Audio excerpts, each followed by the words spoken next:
The issue is whether North Korea, which is obviously watching what's going on in South Korea with, say, more than a little interest, whether they see this as a moment of some opportunity.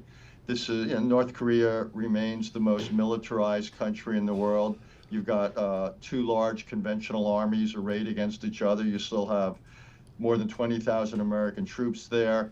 North Korea obviously also has a missile and a growing nuclear force.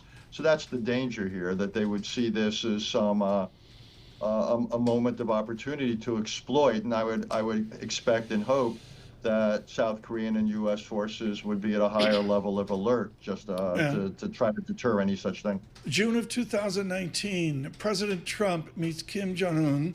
We all remember that moment. What if that happens again? What is a signal to South Korea if the president-elect reduxes June of 2019? Look, the South Korean relationship with President Donald Trump was one of the worst relations between an American ally and the United States.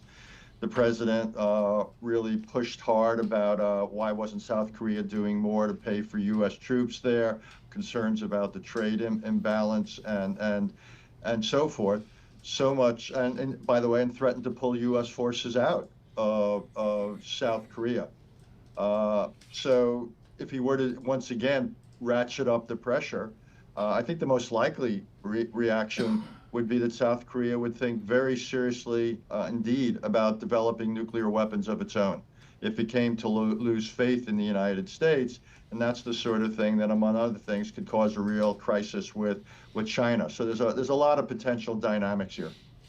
Richard, how concerned should the average American be, or the average just observer in the West be, about South Korea? This martial law news over the last couple of days really caught, I think, everybody by surprise. How concerned should we be about the stability of that part of the world?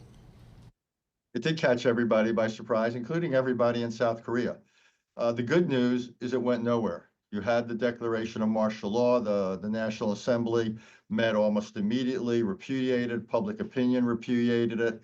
The president backed down very quickly. So to me, the larger story is a good one about the resilience of South Korean democracy and institutions some 40 plus years since South Korea joined the ranks of the democracy. So I don't think we should be concerned. I actually think the big loser here is President Yoon, and he'll obviously face now an impeachment challenge. And I'm not sure if he survives what he set in motion. He was unpopular before this. He's far more unpopular now. Right. He's lost a lot of legitimacy. But I actually think it's a good day for South Korean democracy.